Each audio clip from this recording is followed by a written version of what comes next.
அருட்பெருஞ்சோதி அருட்பெருஞ்சோதி தனிப்பகண்ட அருட்பெருஞ்சோதி எல்லா ஊர்களும் இன்புற்று வாழ்க. கொல்லா நெறிய கோல விழா ஓங்குக. சமச சுத்த சன்மார்க்க சுகநிலை பெருக. உத்தமன் ஆகு ஓங்கு என்று சமச சுத்த சன்மார்க்க சங்கம் வானாதிராயபுரம் எஸ் குமார் என்ஆர்சி நெய்வேலி. நம்ம வளர் அவர்கள் அரிது மாநில பிறத்தல் அரிது.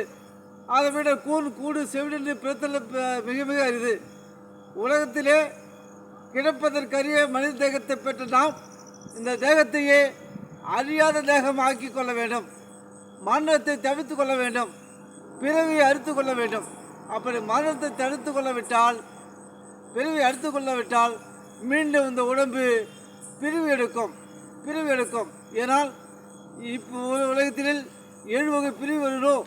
அப்படி எது உடம்பு ஒரு வகை அறியீர், உயிர் வகை அறியீர், இந்த உடம்பெடுத்த கணக்கறியீர். கோணுமான குரங்காலில் ஆணுகின்ற உலகில் வெறித்தவமால் ஒரு வகையில் வேண்டுகிறேன். எனது மெய்யுரையை பொய்யுரையாய் வேதனையாதீர். பொருத்தப்பட சபைகளாம் பொய் அவற்றினை புகுதாதீர். சிவன் ஒன்றே பொருளென கண்டு தெரிந்து தூத்துளிமின் சித்தியலாம் இத்தினமே சத்தியம் செந்திருமேன் சொல்லி, இந்த உடம்பில் இருக்கின்ற உயிர் நம்ம விட்டு பிரிந்து விட்டால் இந்த உடம்பு வேறொரு உடம்பை எடுக்கும். அந்த உடம்பிலே இன்பம் என்பதில்லை, துன்பமே. நீங்கள் துன்பப்படக்கூடாது. ஏனென்றால் பல பிரிவுகளிலே அடிப்படுதல், உதைப்படுதல், வெட்டுப்படுதல், கட்டுப்படுதல், அகப்படுதல் 84 லட்சம் கோடி பிரிவு எடுத்து மனித பிரிவு வந்திருக்குங்க. பல பிரிவில் நீங்கள் கஷ்டப்பட்டு தான் மனித பிரிவு வந்திருக்கீங்க. இந்த பிரிவியை நீங்கள் தக்க வைத்து கொள்ள வேண்டும், பாதுகாத்து கொள்ள வேண்டும். அப்படி நீங்கள் பாதுகாக்க விட்டால் சன்மார்க்க நெறியை கடைபிடித்து மண்ணுமில்லா வாழ்வையும் பிரிவை அழித்து கொள்ள வேண்டும். பிரிவை பெருங்குடன் மீந்தாதார் அவன் திருவள்ளுவர் சொல்வார். பிரிவு என்பது ஒரு பெரிய கடல். அந்த கடலிலே போய்விட்டால் இந்த உடம்புக்கு இன்பம் என்பதில்லை. எப்பவுமே துன்பமே. நீங்கள் துன்பப்படக்கூடாது. ஏனென்றால் இறைவன் ஆகினான் அருட்பெருஞ்சோதி ஆண்டவர் என்னுள் அமர்ந்து இசைக்கின்றார். என்மையினான் நினையர் அவன் சொல்லுவார்.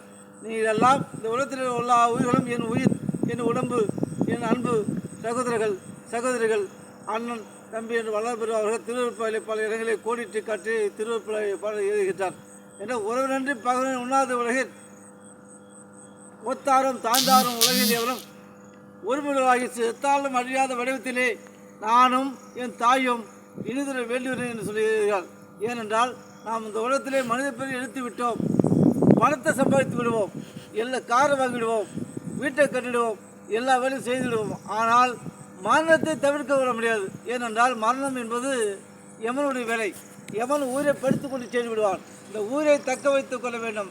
இது அவர் மற்றறிவோம் எதுவும் சிதம் தாந்திருப்பீரானால் மரணம் எனும் பெரும்பாவி வந்துடுமோ அந்தோ சற்றும் அதை நும்மாடி தடுக்க முடியாது.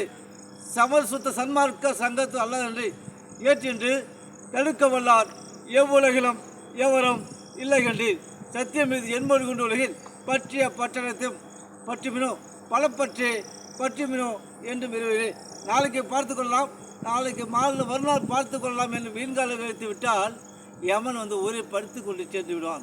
அப்பொழுது நம்ம எப்படி இந்த உயிரை வாங்கிக்கொள்ள உடம்பை மீண்டும் பிரிவு எடுக்கும். போய்விட்டால் ஒரு மனிதனுக்கு சோதனை என்பது பண கஷ்டமோ எந்தவித கஷ்டமும் என்பது இல்லை. ஒரு மனிதனுக்கு டெஸ்டிங் சோதனை என்பது மரணம்தான் என்று சொல்லி நம் வல்லவர்கள் காற்றாலே, புவியாலே, கனலாலே, பொருளாலே, கதிர் ஆலையாலே, பிழையீற்றின் கொடிசெயலாலே, வேற்றாலே எங்காற்றும் அறியாத விலங்கும் மெய்யளிக்க வேண்டுமென்று விரைந்தளித்தான் எனக்கு ஏற்றாலே இருவேறு நினையாத உலகில் எனது அருட்பெருஞ்சோதி இறைவனை சார்வீர் என்று சொல்கிறார். இந்த உடம்பை காற்றால் அழிக்க முடியாது, நீரால் அழிக்க முடியாது, நெருப்பால் அழிக்க முடியாது, கொலை கருவியால் அழிக்க முடியாது, கதிர் ஆலையால் அழிக்க முடியாது. அணுகுண்டு போட்டால் கூட இந்த உடம்பை அழிக்க முடியாத தேகத்தை